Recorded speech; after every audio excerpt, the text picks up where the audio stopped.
From the alley-oops at Kezar to the glory days at the stick. From who's got it better than us to brick by brick. It's always the 49ers way, from off-season to game day. Yeah, we talk back. It's the 49ers Cutback.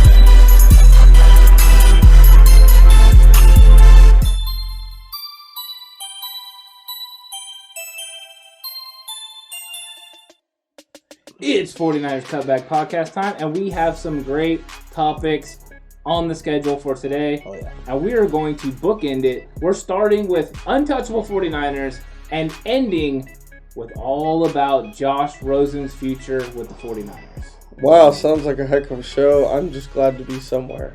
I'm glad to be here as well. The live stream went really well last week. It was a lot of fun that last Friday. If you missed it, click that card right there. You can go check it out right now. And then you can come back here and watch the rest of this glorious content because we got untouchable players, like you just said, for the 49ers. We got some Josh Rosen mixed in, and a little bit of a sprinkling of some other stuff that's been happening in 49er land this week. But let's kick this thing off with those untouchable Niners, guys. Yeah, Horst, which guys do you think that are untouchable for the 49ers? Because a lot of fans and a lot of also, writers and stuff have been putting people into trades for big-time quarterbacks and big-time players. Are there any 49ers that are untouchable? We've heard Nick Bosa get brought up.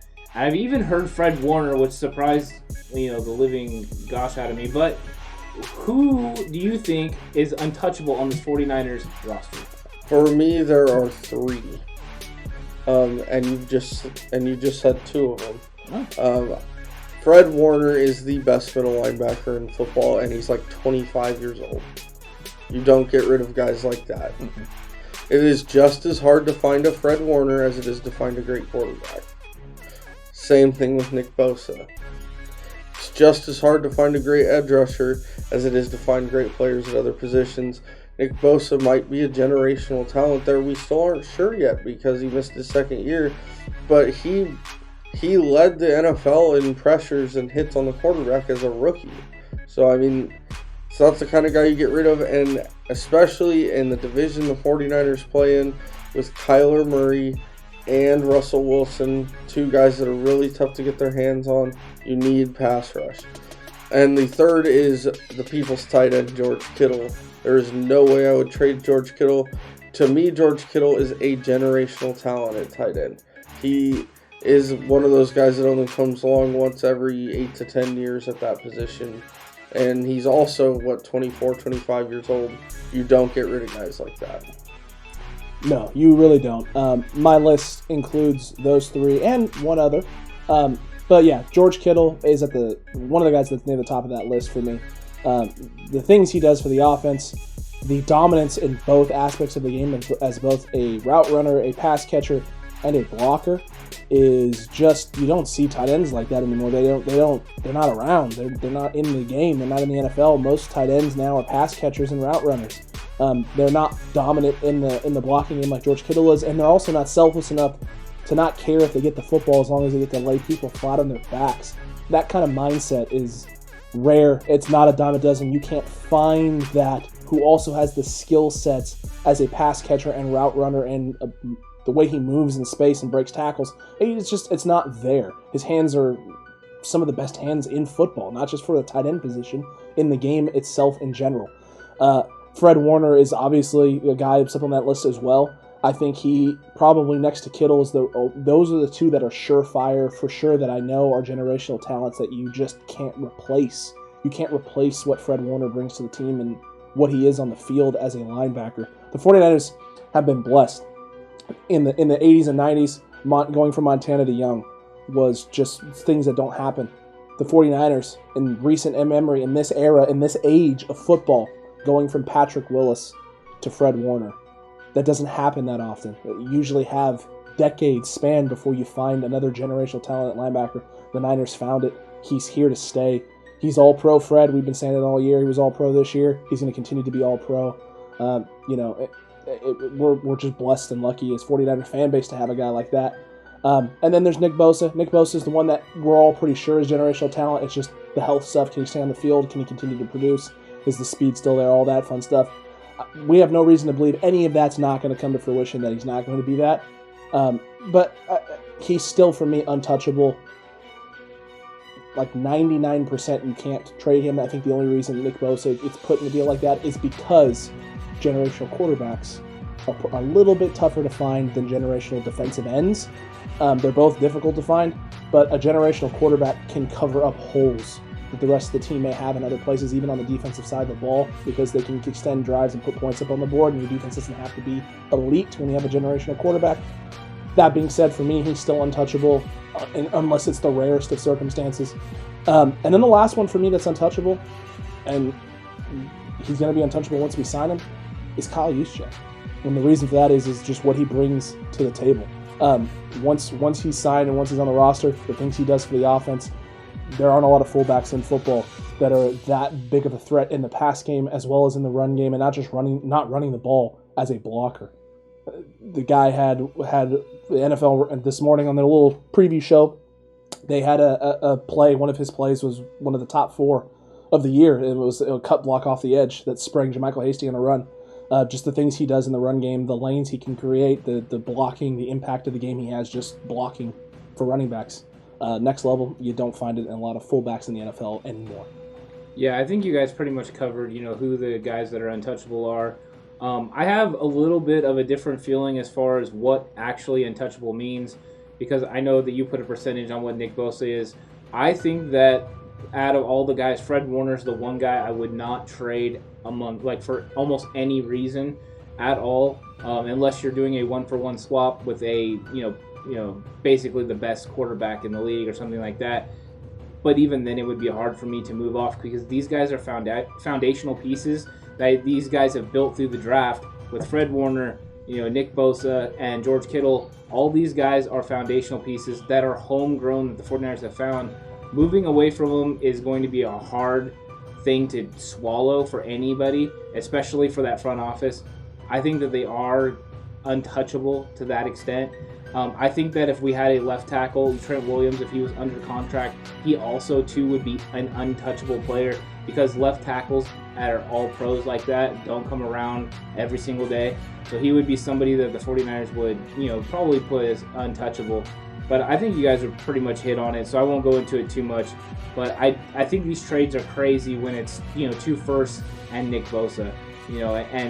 And that kind of thing. It's just like, that's just too much. Or Fred Warner even being involved in those. I just don't see it. So hopefully the 49ers won't make any crazy trades for these guys. But I don't know what everyone else thinks, because a lot of people be thinking that these guys are not untouchable and they would trade anyone for a big-time quarterback. Yeah, it's interesting stuff. I guess it's just a difference of opinion there on how valuable these guys are. So next up, is it possible, because a lot of people feel that Jimmy Garoppolo would be the 4th best quarterback in the NFC West, is it possible for the 49ers to have the 4th best quarterback, but the best team in the West this year? Yeah.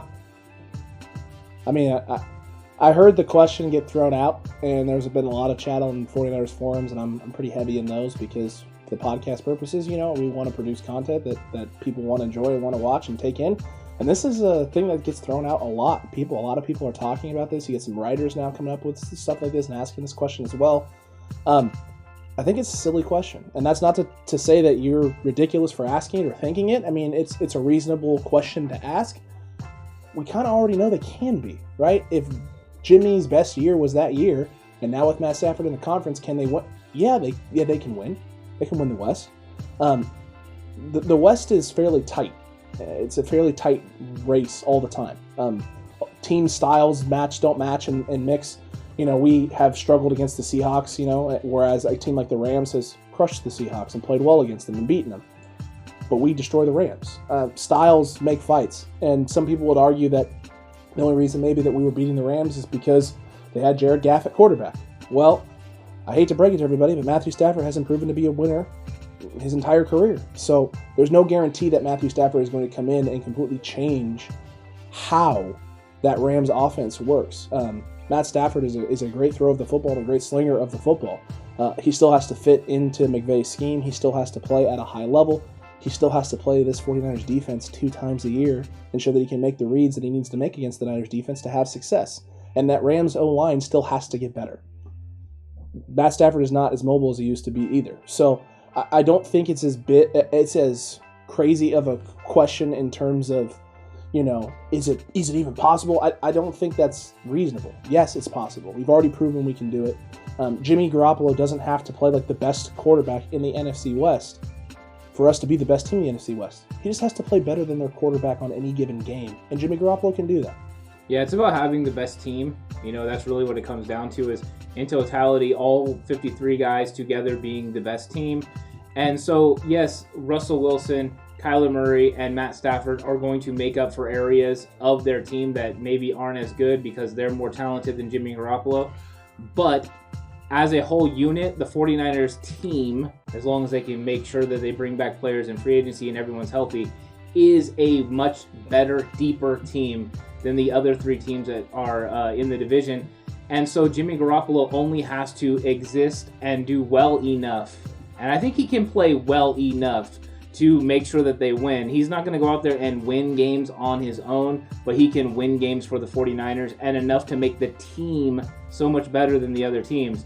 Because the other teams are going to have holes. They're also facing salary cap issues. The offensive line for the Rams is not going to get better. They're going to have to cut probably salary. Left tackle gone because of salary. There are going to be other moves. Huh? Old Graybeard? Yep, he might be gone. So there are going to be moves that are going to happen that are going to take those teams down. Can those other quarterbacks prove that they can make up for those deficiencies? Russell Wilson couldn't do it this year in the playoffs. Now Matt Stafford has never proved it that he could do it in the playoffs. And Kyler Murray kind of struggled down the stretch. So those 3 guys right there haven't proven to be an elite status. If it was Aaron Rodgers, we'd have something else to talk about. Correct. Exactly, pretty close to my exact feelings on this. I'm not going to sit here and argue with anyone whether Jimmy is better than this guy or better than that guy, because you're going to come out with Matt Stafford throws for 5,000 yards and 40 touchdowns, and Kyler Murray ran for this many yards and threw for... That's great. Matt Stafford has been on losing teams his entire career. Not all his fault, but I want to see him win before I sit here and crown him. Kyler Murray played bad the last 5 games of this year. Was he injured? Was it something else? Maybe defenses are catching on to him and he needs to improve. I don't know. Now, I will tell you, Russell Wilson is the best quarterback in that division. I will definitely give you that. But he couldn't make up for the poor offensive line play and the mediocre defense when the games got real. To be honest, the 49ers almost beat him with C.J. Beathard. If you're talking the other 3 quarterbacks are here and Jimmy's here, yes, that's fair. But if the other 3 quarterbacks, the 2 besides Russell Wilson are here and Jimmy's here, that's not a big enough gap to make the difference. When the Niners are healthy, like you guys said, they have the better team. And he's good enough to win the games. He proved it in 2019. He's got to stay healthy. That's his biggest issue to me. And I think they can still win games. They can still win the division with him at quarterback.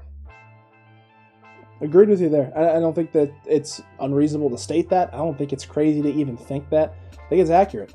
But now we got a guy who was just re-signed, another undrafted running back. I mean, I'm surprised by this. It's almost like Kyle Shanahan really enjoys working with these types of running backs. Austin Walter re-signed today, gentlemen. What are our thoughts on this? And does this shock any of you in any way at all whatsoever? No, it's not shocking at all. It's a guy that already understands the system. He was in games with the 49ers. He did great on special teams. So he's the guy that they know they can bring in. He can get reps. This is about filling out a 90-man roster for training camp and then getting into the preseason. So yeah, he'll be somebody that they'll at least keep an eye on. Does he have an outside chance to make the roster? Yes, if they don't bring in somebody else to play the 4th running back spot. I don't see this guy beating out JaMychal Hasty for the 3rd spot. They'll definitely need somebody more talented. But it's a no-brainer to bring back a guy like this. He already fits. He already knows the running back room. Everyone's comfortable with him. Why not? it just tells me that they must see a little something in him to bring him back, because they had him around for quite a while this year, a couple different times. So there must be something to him that they like. And don't forget to mention, we're talking about a veteran of the Dallas Renegades of the XFL here. So it's clear he can play. That's what made it clear? That's what made it clear, was the Dallas Renegades aspect of it. No, he played in the system. He, in that Saints game, caught that ball. I mean, the screen pass that everyone knows about with him in that game, where I think it was his first catch of his NFL career. Kind of broke out. Looked like it was going to be an absolute nothing play. He obviously has some speed. There's obviously enough there on tape and enough that they've seen in practice that they want to give him at least an opportunity to see if he can build and improve on that. And with a little bit more work with the running backs coach and within the offense, he gets a little more comfortable.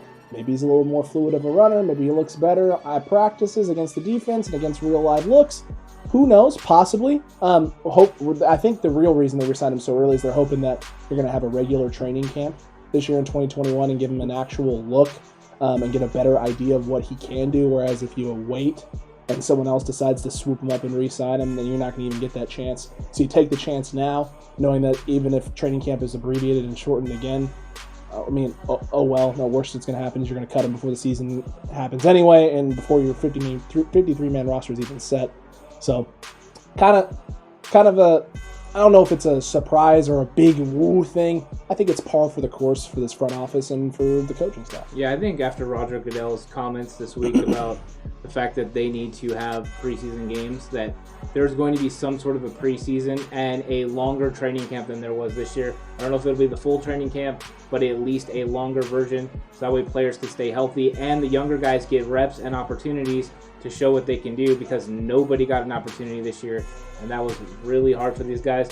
I think it actually kept JaMychal Hasty on the 49ers because no one else got to see him and sign him away. But this year, we want to be able to see these guys play. Preseason is one of my favorite. I like watching all the depth guys play. I agree. I like doing that too.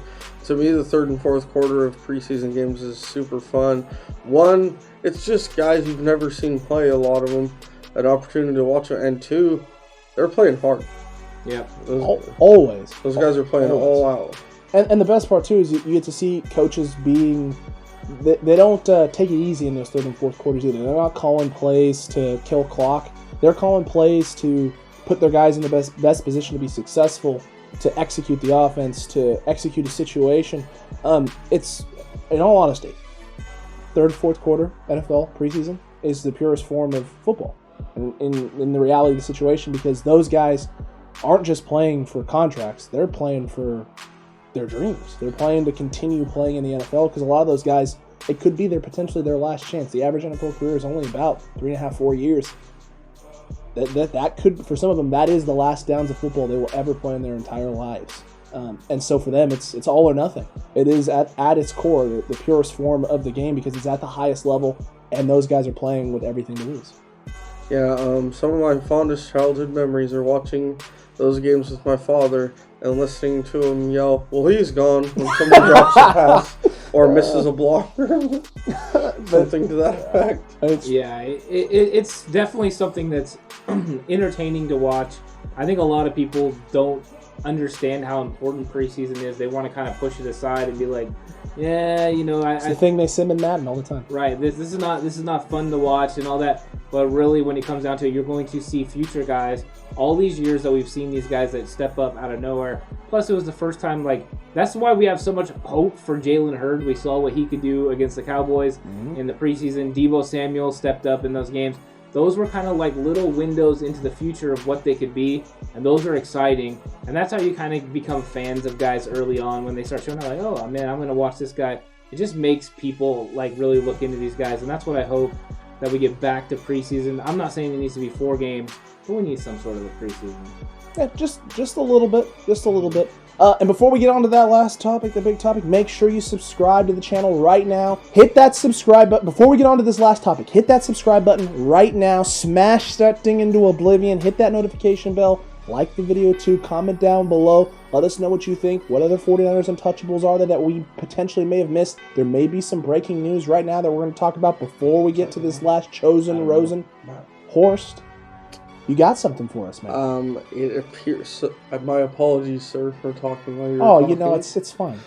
It appears from Matt Barrows of the Sacramento Bee and Nick Wagner of NFL Network that 49ers general manager John Lynch has been elected to the Pro Football Hall of Fame as a defensive back in his 8th chance at the opportunity. So, big ups to John Lynch for that. Hall of Famer John Lynch. Hall of Famer, John Very Lynch. very deserving player. One heck of a player. Just a straight hitter. I mean, he was out there. He was always imposing his will. He's a very cerebral, good player. Played for Bill Walsh at Stanford, so that's kind of cool. It's good to see John get the recognition that he deserves, being a part of those great Tampa Bay teams all those years. Absolutely. And congratulations, John. Big fans on the podcast here. You know, you can always come on and Sure. do an interview and a celebratory, congratulatory interview. You know, and who knows? Just hit us up, 49erscutback@gmail.com. All that stuff. Yeah, All that good stuff. I think everyone should give like 47,000 likes in honor In memory John of, Lynch. or add 47 subscribers. Yeah, you know, That'd be nice. 47 new. Yeah, it'd be Thank great. you. It'd be awesome. Okay, guys, so we have one more topic left after that breaking news. And My apologies, Josh Rosen. We're out of time. We're going to have to catch you on the next episode. all right. Hey, guys, you know what time it is. Let's chalk another one up.